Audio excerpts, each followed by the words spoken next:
Hello दोस्तों, आप सभी का स्वागत है एजुकेटर ब्रो के इस यूट्यूब चैनल में। तो फ्रेंड्स, हम जो है एनसीईआरटी सीरीज कवर कर रहे थे। हिस्ट्री क्लास 7 का चैप्टर नंबर 1 कर लिया था। आज चैप्टर नंबर 2 करने वाले हैं।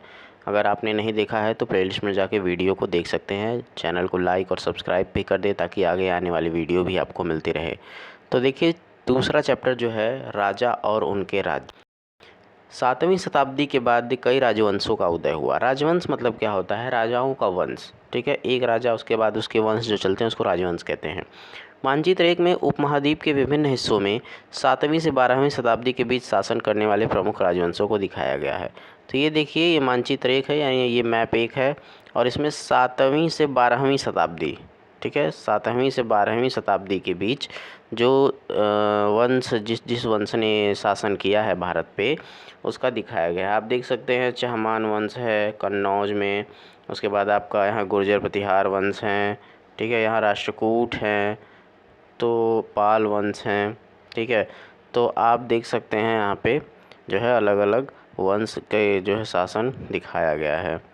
ठीक है, तो चलिए देखते हैं नए राजवंशों का उदय। 7वीं सदी आते आते उपमहाद्वीप के विभिन्न भागों में बड़े भूस्वामी और योद्धा सरदार अस्तित्व में आ चुके थे। देखिए, तो जब 7वीं सदी जो है शुरू जब हुआ, जब आते आते उसके तो उपमहाद्वीप यहाँ किसकी बात हो रही है? तो देखिए, ये जो भारत है ये समुद्र से जैसे दो साइड से घिरा हुआ है, तो इसी को उपमहाद्वीप की बात कर रहे हैं। तो अब यहाँ पे बड़े भूस्वामी यानी ऐसे लोग जिनके पास बहुत सारी ज़मीन है और योद्धा सरदार, ठीक है, वो लोग का अब धीरे धीरे अस्तित्व शुरू हो चुका था। राजा लोग प्रायः उन्हें अपने मातहत या सामंत के रूप में मान्यता देते थे। सामंत यानी मतलब कि जो उनका खास एक आदमी हो। ठीक है, उनसे उम्मीद की जाती थी कि वे राजा या स्वामी के लिए उपहार लाएं। यानी वो लोग तो भाई, अब उनके पास इतनी ज़मीन है, राजा के खास भी हैं, तो उनसे राजा लोग क्या उम्मीद करते थे कि वे जब भी दरबार में आएँ तो राजा के लिए यानी अपने स्वामी के लिए क्या लाएं? उपहार लाएं। उनके दरबार में हाजिरी लगाएं और उन्हें सैन्य सहायता प्रदान करें। सैन्य सहायता मतलब उनको सैनिक प्रदान करें। ठीक है, ज़रूरत पड़ने पे। अधिक सत्ता और संपदा हासिल करने पर सामंत अपने आप को महासामंत, महामंडलेश्वर इत्यादि घोषित कर देते थे। यानी कि जब उनके पास जैसे जैसे प्रॉपर्टी बढ़ती जाती थी तो वो अपना पद जो है खुद से बढ़ा लेते थे। जैसे सामंत हैं, फिर धीरे धीरे अगर उनको शक्ति हासिल हो गई, अगर उन्होंने किसी को अपने में मर्ज कर लिया तो अब वो महासामंत हो गए, महामंडलेश्वर हो गए, यानी पूरे मंडल का महान स्वामी। ठीक है, तो इस तरह एक उदाहरण दक्कन में राष्ट्रकूटों का था। अब राष्ट्रकूटों में यहाँ दक्कन में एक उदाहरण दिया हुआ है सामंतों का। तो शुरुआत में वे कर्नाटक के चालुक्य राजाओं के अधीनस्थ थे। शुरुआत में जो क्या थे? चालुक्य राजाओं के अधीन थे। 8वीं सदी के मध्य में एक राष्ट्रकूट प्रधान दंती दुर्ग ने अपने चालुक्य स्वामी की अधीनता से इनकार कर दिया। यानी एक जो है राष्ट्रकूट प्रधान दंती दुर्ग था, उसने क्या किया? अपने स्वामी यानी जो भी राजा था उसके अधीनता स्वीकारने से मना कर दिया। उसे हराया, उसे युद्ध किया और उसे हरा दिया और उसे हिरण्यगर्भ यानी सोने का गर्भ नामक एक अनुष्ठान किया। ये हिरण्यगर्भ एक अनुष्ठान है। ठीक है, जब यह अनुष्ठान ब्राह्मणों की सहायता से संपन्न किया जाता था उस वक्त, तो यह माना जाता था कि इसमें याजक यानी जो वो अनुष्ठान कर रहा है, एक सेकेंड, तो जो याजक है जो वो अनुष्ठान कर रहा है ब्राह्मणों की सहायता से, तो अगर वो जन्मना क्षत्रिय न होते हुए भी क्षत्रिय के रूप में दोबारा क्षत्रियत्व प्राप्त कर लेगा। यानी अगर वो जन्म से क्षत्रिय नहीं है और वह युद्ध में जीत जाता है तो वो क्षत्रियत्व प्राप्त कर लेगा। कुछ अन्य उदाहरणों में उद्यमी परिवारों के पुरुषों ने अपनी राजशाही कायम करने के लिए सैन्य कौशल का इस्तेमाल किया। मिसाल के तौर पर कदम्ब मयूर शर्मण और गुर्जर प्रतिहार हरिश्चंद्र ब्राह्मण थे जिन्होंने अपने परंपरागत पेशे को छोड़कर शस्त्र को अपना लिया और क्रमशः कर्नाटक और राजस्थान में अपने राज्य सफलतापूर्वक स्थापित किए। देखिए, क्या था कि प्राचीन भारत में वर्ण व्यवस्था लागू थी। वर्ण व्यवस्था में क्या था कि सिर्फ क्षत्रिय ही राजा बन सकते थे, सिर्फ क्षत्रिय ही शस्त्र उठा सकते थे और जो ब्राह्मण थे उनका काम था केवल शास्त्र का अध्ययन करना और करवाना। ठीक है, लेकिन अब क्या था यहाँ पे, जैसे अभी एक एग्जांपल ऊपर देखा आपने, और एक गुर्जर प्रतिहार हरिश्चंद्र का जो भी था, उन्होंने क्या किया? अपना राज्य सफलतापूर्वक स्थापित किया। राज्यों में प्रशासन। अब इन राज्यों में कईयों ने महाराजा धीराज यानी राजाओं के राजा त्रिभुवन चक्रवर्ती यानी 3 भुवनों का स्वामी और इसी तरह अन्य भारी भरकम उपाधियां धारण की। लेकिन इस तरह के दावों के बावजूद वे अपने सामंतों के साथ साथ किसान, व्यापारी और ब्राह्मणों के संगठनों के साथ अपनी सत्ता की साझेदारी करते थे। ठीक है, तो यहाँ एक चित्र दिया हुआ है, एलोरा की गुफा 15 का भित्ति चित्र है, जिसमें विष्णु को नरसिंह अर्थात पुरुष सिंह के रूप में दिखाया गया है। ठीक है सॉरी। इन सभी राज्यों में उत्पादकों अर्थात किसानों, पशुपालकों, कारीगरों से संसाधन इकट्ठे किए जाते थे। इनको अक्सर अपने उत्पादों का एक हिस्सा त्यागने के लिए मनाया या बाध्य किया जाता था। कभी कभी इन हिस्से को लगान मानकर वसूला जाता था, क्योंकि प्राप्त करने वाला भूस्वामी होने का दावा करता था। राजस्व जो है व्यापारियों से भी लिया जाता था। तो ये जो इनके राज्य थे, जो ये भूमि स्वामी थे, जब ये अपना राज्य स्थापित कर लेते थे तो ये उनकी प्रशासन जो है, अब वो प्रशासन में अपने जो उनसे व्यापारी हैं, जो पशुपालक हैं, जो किसान हैं, जो कारीगर हैं, उनसे जो है अब लगान यानी कि टैक्स वसूल कर रहे हैं। यहाँ एक दिया हुआ है 400 कर। ये क्या चीज़ है देखते हैं। तमिलनाडु में शासन करने वाले चोल वंश के अभिलेखों में विभिन्न किस्म के करों के लिए 400 से ज़्यादा सूचक शब्द मिलते हैं, यानी 400 अलग अलग प्रकार के टैक्स। सबसे अधिक उल्लिखित कर है वेट्टी, यानी ये वेट्टी एक टैक्स का नाम है, जो नगद की बजाय जबरन श्रम के रूप में लिया जाता था। ये कैसा टैक्स था, तो ये आपसे काम करवा के आप इस टैक्स को अदा करते हैं, यानी जबरन श्रम। और कदमाई यानी कि भू राजस्व। मकान पर छाजन, छाजन मतलब छत डालने पर लगने वाला कर। अगर आपको अपने घर पर जो है छत भी डालना है तो आपको टैक्स देना है। खजूर या ताड़ के पेड़ पर चढ़ने के लिए सीढ़ी का इस्तेमाल करने वाला कर। ठीक है, पारिवारिक संपत्ति का उत्तराधिकार हासिल करने के लिए लगने वाले कर इत्यादि का भी उल्लेख मिलता है।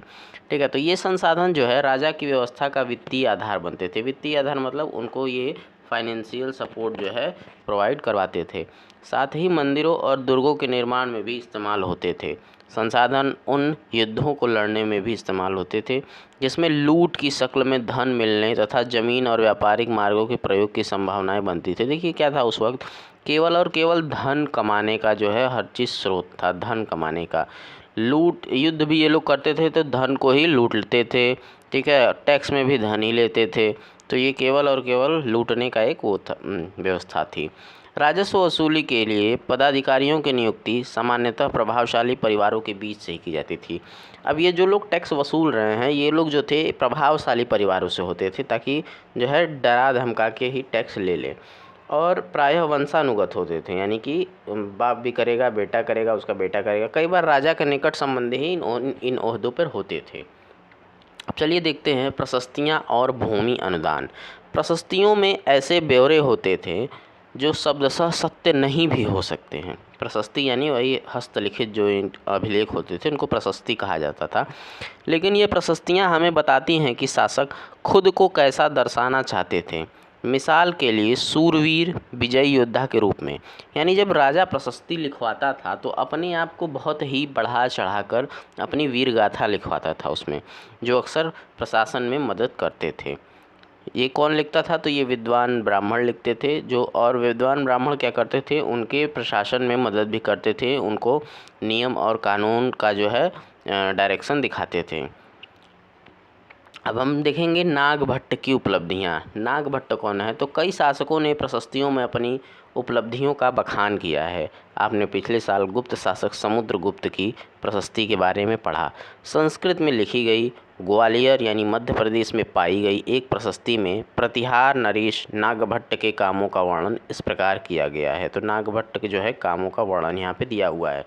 आंध्र, सैंधव, सिंध यानी विदर्भ और कलिंग के राजा उनके आगे सभी तभी धराशायी हो गए जब वे राजकुमार थे, यानी जब राजकुमार थे। तो देखिए इसमें कैसे बढ़ा चढ़ा के लिखा हुआ है कि जब वो राजकुमार थे तभी इतने सारे जो है राज्यों के राजा उनके आगे धराशायी हो गए। तो यही होता था प्रशस्ति। ठीक है, राजा लोग प्रायः ब्राह्मणों को भूमि अनुदान से पुरस्कृत करते थे। वे ताम्र पत्रों पर अभिलिखित होते थे जो भूमि पाने वाले को दिए जाते थे। देखिए यहाँ पर एक दिया हुआ है तमिल में लिखा हुआ ताम्र पत्र का, ये भूमि जैसे दान में दिया, तो जैसे आज के डेट में हम लोग रजिस्ट्री करते हैं। ठीक है, तो ये उस समय का जो है एक तरह से डॉक्यूमेंट है ज़मीन का। ठीक है, जो दान में भूमि दी गई है। तो भूमि के साथ क्या क्या दिया जाता था, तो भूमि के साथ साथ उसमें ये जो अभी आपने देखा प्रशस्ति, इसमें लिखा हुआ रहता था कि हमने मिट्टी की मेढ़े बनाकर, यानी सिर्फ भूमि के साथ साथ ये सब एडिशनल गिफ्ट दिया गया है। कांटेदार झाड़ियाँ लगा के भूमि के किनारे किनारे, ठीक है, सीमाओं को चिन्हित कर दिया। इस भूमि पर ये चीज़ें हैं। अब क्या क्या है उसका जो है डिस्क्रिप्शन भी दिया हुआ है। फलदार वृक्ष, पानी, भूमि, बगीचे, फलोद्यान यानी फल के उद्यान, पेड़, कुएं, खुली जगह, चारागाह, एक गांव, बाबी, चबूतरे, नहरें, खाइयाँ, नदियाँ, दलदली ज़मीन, हौज, अन्नागार, मछलियों के तालाब, मधुमक्खी से गर्जिले। अब देखिए एक चीज़ आप समझ सकते हैं कि ये जो भूमि दान की बात हो रही है, क्या ये थोड़ी सी भूमि है? नहीं, ये इतने सारे जो है यहाँ भूमि के साथ दिए हुए हैं। इसका मतलब है कि पूरे गांव के गांव जो है दान में दिए जाते थे। तो जब गांव के गांव दान में दिए जाएंगे तब ना उसमें ये सब सारी चीज़ें आएंगी। अब जिसे भूमि मिलती है वह उससे कर वसूली कर सकता है, यानी वहाँ जो भी अब इकोनॉमिकल एक्टिविटी हो रही है तो वो उससे क्या करेगा, अपना टैक्स वसूलेगा। ठीक है, तो अब जो न्यायाधिकारियों द्वारा जुर्माने के तौर पे भी वहाँ पे टैक्स लगाए गए हैं, वो भी जिसको अब मिल गया वो उसका स्वामी हो गया, वही वसूलेगा। पान के पत्तों पर लगने वाला कर, बुने हुए कपड़ों पर लगने वाला कर, वाहनों पर लगने वाला कर जो है वसूल सकता है। पकी ईंटों के ऊपर ऊपरी माले पर बड़े कमरे बनवा सकता है और बड़े और छोटे कुएं खुदवा सकता है। पेड़ और कांटेदार, यानी अब वो वहाँ का जो है स्वामी हो गया। ठीक है, तो 12वीं शताब्दी के एक बृहत संस्कृत काव्य की भी रचना किया गया, जिसमें कश्मीर पर शासन करने वाले राजाओं का इतिहास जो है क्या है, दर्ज है। इसे कल्हड़ नामक एक रचनाकार द्वारा रचा गया। तो देखिए क्वेश्चन यहाँ पे है, पूछ सकता है कि जो है 12वीं शताब्दी में संस्कृत काव्य कल्हड़ ने रचा था। कल्हड़ ने अपना वृत्तांत लिखने के लिए शिलालेखों, दस्तावेजों, प्रत्यक्षदर्शियों के वर्णनों और पहले के इतिहास समेत अनेक तरह के स्रोतों का इस्तेमाल किया है। प्रशस्तियों के लेखकों से भिन्न वह अक्सर शासकों और उसकी नीतियों के बारे में आलोचनात्मक रुख दिखलाता है। इसलिए 12वीं सदी का यह असाधारण ग्रंथ था। तो 12वीं सदी का असाधारण ग्रंथ किसने लिखा था? तो कल्हड़ ने लिखा था। ठीक है, त्रिपक्षीय संघर्ष, आपने यह गौर किया होगा कि इनमें से प्रत्येक शासक राजवंश के आधार पर कोई क्षेत्र विशेष था। वे दूसरे क्षेत्रों पर भी नियंत्रण करने का प्रयास करते थे। एक विशेष रूप से वांछनीय क्षेत्र था गंगा घाटी में कन्नौज नगर।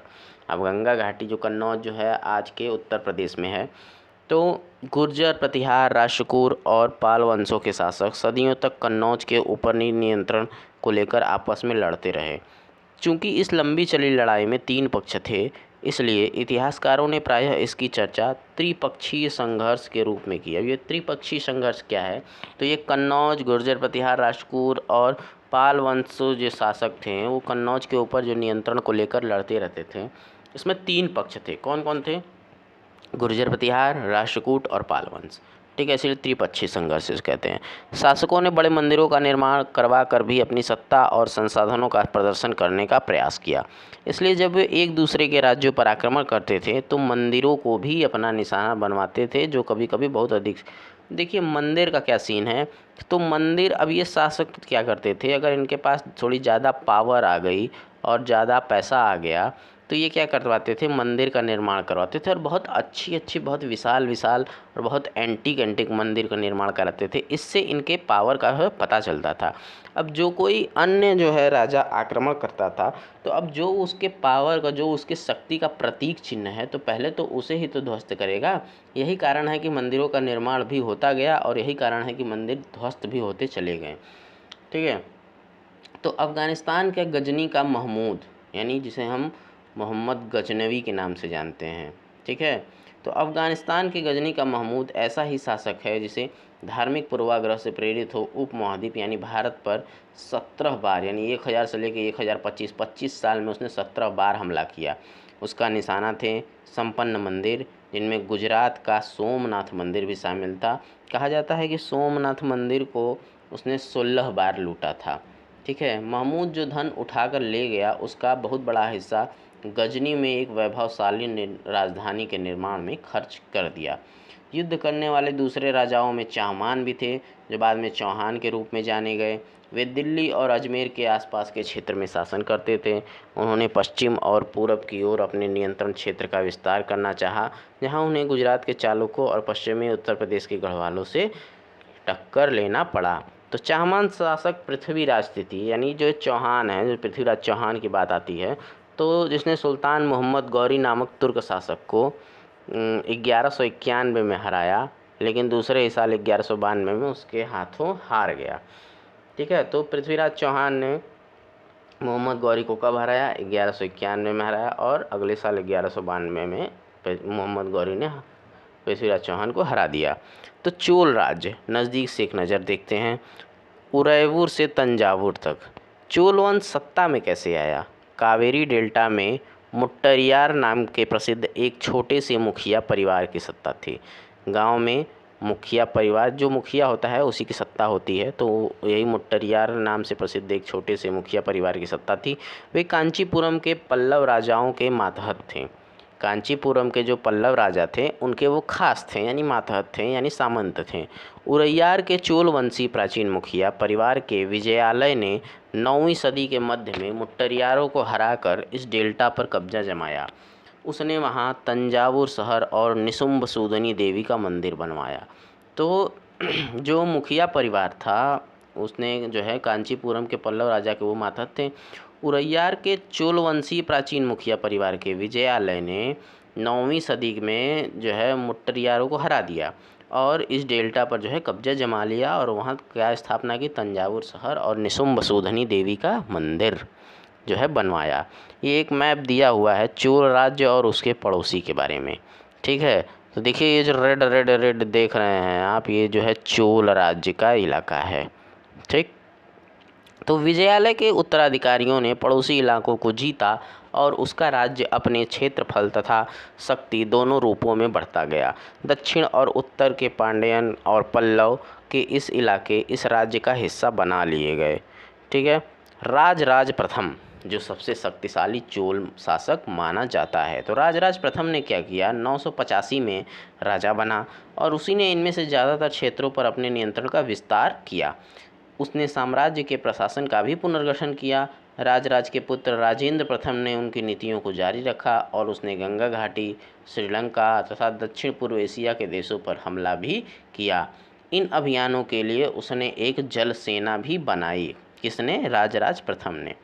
ठीक है, भव्य मंदिर और मूर्ति, कांस्य मूर्ति कला, तो राजराज और राजेंद्र प्रथम जो है प्रथम द्वारा बनवाए गए तंजावुर और गंगईकोंडचोलपुरम के बड़े मंदिर स्थापत्य और मूर्ति कला की दृष्टि से चमत्कार है। देखिए यही कारण है कि आपको साउथ इंडिया में जो है ऐसे एंटीक यूनिक जो है मंदिर मिल जाएंगे। तो यही है गंगईकोंडचोलपुरम का मंदिर। छत जिस तरह से क्रमशः पतली होती गई है उस पर गौर करें। देखिए छत देखिए आप। ठीक है,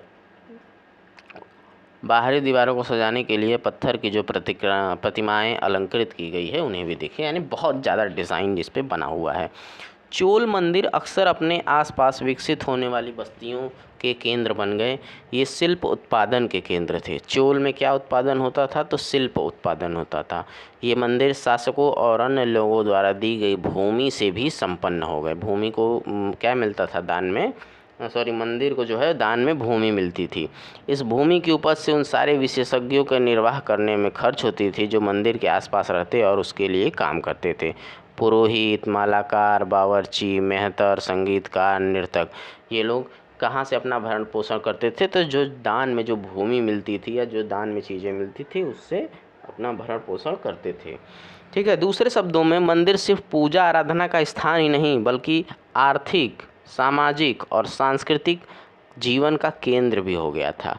यानी अब मंदिर उसमें केवल भगवान की पूजा नहीं होती थी, अब वहाँ पे संगीत भी सिखाया जाता था, वहाँ पे जो है सामाजिक मतलब कि क्रियाकलापें भी होती थी और आर्थिक तो होती ही थी दान में। तो मंदिर के साथ जुड़े हुए शिल्पों में सबसे विशिष्ट था कांस्य प्रतिमाएं बनाने का काम। ठीक है, तो अब जो है इससे जो है मूर्ति कला की शैली को भी क्या हुआ? बढ़ावा मिला। कांस्य प्रतिमाएं संसार की सबसे उत्कृष्ट कांस्य प्रतिमाओं में गिनी जाती हैं। चोल के द्वारा बनाई हुई कांस्य प्रतिमाएं जो है सबसे दुनिया की उत्कृष्ट कांस्य प्रतिमाओं में गिनी जाती हैं। आप ये तस्वीर में यानी इमेज में आप देख सकते हैं, ये एक कांस्य की मूर्ति है। सावधानी के साथ इसे अलंकृत किया गया है। आप देख सकते हैं इसके कपड़े को, इसके गहने आभूषणों को देख सकते हैं कैसे बनाया गया है। तो ज़्यादातर प्रतिमाएं तो वो देवी देवताओं की ही होती थी, लेकिन कुछ प्रतिमाएं भक्तों की भी बनाई जाती थीं। कृषि और सिंचाई। चोल की कई उपलब्धियां कृषि में हुए नए विकास के माध्यम से संभव हुई। मानचित्र 2 में देखिए, यानी यही जो मानचित्र दिया गया है, कावेरी नदी बंगाल की खाड़ी में मिलने से पहले कई छोटी छोटी शाखाओं में बढ़ जाती है। ये शाखाएं बार बार पानी उलीचती हैं, जिससे किनारों पर उपजाऊ मिट्टी जमा होती रहती है। यहाँ आप इस मैप में देखेंगे, जो ये ऊपर मैप दिया हुआ है, उसमें नदी का जो किनारा है उसकी बात हो रही है, कावेरी नदी के बंगाल के खाड़ी में मिलने से पहले। तो ये शाखाओं का पानी कृषि, विशेषतः चावल की खेती के लिए आवश्यक आर्द्रता भी मुहैया कराता है। हालांकि तमिलनाडु के दूसरे हिस्सों में कृषि पहले ही विकसित हो चुकी थी, पर 5वीं या 6वीं सदी में आकर ही इस इलाके में बड़े पैमाने पर खेती शुरू हो पाई। कुछ इलाकों में जंगलों को साफ किया जाना था और कुछ दूसरे इलाकों में ज़मीन को समतल किया जाना था। डेल्टा क्षेत्रों में बाढ़ को रोकने के लिए तटबंध बनाए जाने थे और पानी के खेतों तक ले जाने के लिए नहरों का निर्माण होना था। कई क्षेत्रों में एक साल में 2 फसलें उगाई जाती थी, यानी जो कृषि व्यवस्था थी वो एकदम उन्नत थी। उस समय चोल शासन में कृषि व्यवस्था थी जो एकदम उन्नत थी। ठीक है, तो चलिए आगे देखते हैं। कई जगहों पर फसलों की सिंचाई कृत्रिम रूप से करना जरूरी था। सिंचाई के लिए कई पद्धतियां अपनाई जाती थीं। कुछ इलाकों में कुएं खोदे गए, कुछ अन्य जगहों में बारिश के पानी को इकट्ठा करने के लिए विशाल सरोवर बनाए गए। ये देखिए आप, एक यहाँ पे 9वीं शताब्दी में तमिलनाडु में एक जलद्वार बनाया गया है। जलद्वार क्या होता है? हौज से नदी की शाखाओं में पानी के प्रवाह को इसके जरिए नियंत्रित किया जाता था। ठीक है, तो स्मरण रहे कि सिंचाई के काम में योजना की ज़रूरत होती है, जैसे श्रम और संसाधनों को व्यवस्थित करना, इन कामों की देखरेख करना और यह तय करना कि पानी का बंटवारा कैसे किया जाए। ज़्यादातर तय शासकों, साथ ही साथ गाँव में रहने वाले लोगों ने इन गतिविधियों को सक्रिय रूप से दिलचस्पी दिखाई। अब साम्राज्य का प्रशासन कैसे चलता था? तो प्रशासन किसानों की बस्तियां जो उर कहलाती थीं, जहां किसान रहते थे उसे उर कहा जाता था, सिंचित खेती के साथ बहुत समृद्ध हो गई थी, क्योंकि अब वहां पे पैदावार बहुत ज़्यादा हो गया था। इस तरह के गांवों के समूह को नाडू कहा जाता था। जो ये गांव होते थे, जैसे ये छोटा गांव है, इसमें से इसको सिंचाई मिला, ये समृद्ध हो गया, तो ऐसे कुछ 2-3 गाँव को मिलाकर नाडू कहा जाता था। अब ग्राम परिषद और नाडू न्याय करने, और यही जो समूह थे गांव के, ये बाकी जो है जगहों पर क्या करते थे? अपना कर वसूलते थे। ठीक है, तो धनी किसानों और केंद्रीय चोल सरकार के देखरेख में नाडू के कामकाज में अच्छा खासा नियंत्रण हासिल था। उनमें से कई धनी भूस्वामियों को चोल राजाओं ने सम्मान के रूप में मोवेंद वेलन, 3 राजाओं को अपनी सेवाएं प्रदान करने वाला वेलन या किसान, अरैयार यानी कि प्रधान जैसी उपाधियां दी और उन्हें केंद्र में महत्वपूर्ण राजकीय पद सौंपे। किसे सौंपा गया? यानी कि जो धनी भूस्वामी थे, जो कि अपनी सेवाएं जो है राजा को प्रदान करते थे। ठीक है, तो हमने देखा कि ब्राह्मणों के समय समय पर भूमि अनुदान या ब्रह्मदेय प्राप्त हुआ। ब्राह्मणों को जो भूमि दिए दान में दिया जाता था उसे ब्रह्मदेय कहते थे। परिणाम स्वरूप कावेरी घाटी और दक्षिण भारत के दूसरे हिस्से में ढेरों ब्राह्मण बस्तियां अस्तित्व में आई। अब ब्राह्मणों की संख्या भी क्या थी? ब्राह्मणों का अस्तित्व भी ज़्यादा बढ़ने चढ़ने लगा था। प्रत्येक ब्रह्मदेय की देखरेख प्रमुख ब्राह्मण भूस्वामियों की एक सभा द्वारा की जाती थी। ये सभाएं बहुत कुशल पूर्वक अपना काम करती थीं। इनके निर्णय शिलालेखों में प्रायः मंदिरों की पत्थर की दीवारों पर ब्यौरेवार दर्ज किए जाते थे। यानी कि जो मंदिरों की दीवारें बनती थी उनमें जो शिलालेख यानी उस पर जो लिखावट होती थी, उनमें जो है बहुत अच्छे से जो है सारा ब्यौरा दर्ज हुआ रहता था कि ये जो है ये किसको दान में दिया गया है, ये किसको दान में दिया गया है। तमिलनाडु के चिंगलपुट जिले में उत्तर मेरूर से प्राप्त अभिलेखों में इस बात का सर्वविस्तार वर्णन है कि ब्राह्मणों की सभा का संगठन कैसा था। सिंचाई के कामकाज, बाग बगीचों, मंदिरों इत्यादि की देखरेख के लिए सभा में विभिन्न समितियां होती थीं। इनमें सदस्यता के लिए जो लोग योग्य होते थे उनके नाम ताल पत्र से छोटे टिकटों पर लिखे जाते थे और फिर मिट्टी के बर्तन में रख दिए जाते थे। किसी छोटे लड़के को हर समिति के लिए एक के बाद एक टिकट निकालने के लिए कहा जाता था। ठीक है, चलिए आगे देखते हैं। अभिलेख और लिखित सामग्री। यहाँ पे जो है अभिलेख और लिखित सामग्री के बारे में दिया हुआ है। उत्तर मेरूर अभिलेख के अनुसार सभा की सदस्यता जो थी, सभा में मतलब जो सदस्य बन जाते थे, तो इच्छुक लोगों को ऐसी भूमि का स्वामी होना चाहिए जहाँ से भू राजस्व आता हो, उनके पास अपना घर हो। ये उनकी एलिजिबिलिटी है सभा का सदस्य बनने के लिए। ये जो आप देख रहे हैं ये इसकी एलिजिबिलिटी है। उनकी उम्र 35 से 70 के बीच में होनी चाहिए। उन्हें वेदों का ज्ञान होना चाहिए। उन्हें प्रशासनिक मामलों की अच्छी जानकारी होनी चाहिए। ईमानदार होने चाहिए। यदि कोई पिछले 3 सालों में किसी समिति का सदस्य रहा हो तो ये सब तमाम ऐसे कुछ एलिजिबिलिटीज़ जो थी वो दिए हुए हैं। ठीक है, तो यहाँ पे चैप्टर हो गया समाप्त। अब यहाँ नीचे एक्सरसाइज है, जो अभी एक्सरसाइज का वीडियो हम कर नहीं रहे हैं। ठीक है, तो अब हम आपको ये जानकारी दे दें कि NCERT सीरीज़ जो है लगातार मैं वीडियो बना के डाल रहा हूँ। तो आप लोग चैनल को सपोर्ट लेकिन नहीं कर रहे हैं, तो चैनल को सपोर्ट करिए। आप NCERT जो है, अगर आपको बुक नहीं पढ़ना है तो आप NCERT जो है केवल सुन के काम चला सकते हैं। और अभी देखिए, अभी NCERT में ऐसा नहीं है कि हर लाइन जो है फैक्चुअल हो। NCERT में हर लाइन फैक्चुअल नहीं होती है, आपको स्टोरी के जैसा बस इसको सुनना रहता है। ठीक है, तो अगर कोई मेहनत कर रहा है तो उसको क्या करिए, सपोर्ट करिए। तो अभी आगे भी NCERT की ऐसी सारी वीडियोज़ आती रहेंगी। ठीक है, अभी एक चैप्टर 2 था, अब नेक्स्ट वीडियो में चैप्टर 3 आएगा। ठीक है, तो चैनल को लाइक करिए, सब्सक्राइब करिए, वीडियोस को लाइक करिए, चैनल को सब्सक्राइब कर दीजिए। कमेंट में अपने एडवाइस या सजेशन भी दें, क्या आपको कैसे जो है चैप्टर को समझना है, कैसे नहीं समझना है, कहीं लैंग्वेज ज़्यादा क्रिटिकल तो नहीं हो जा रही है। ठीक है, तो चलिए फिर मिलते हैं जल्दी नेक्स्ट वीडियो में। तब तक के लिए धन्यवाद। जय हिंद।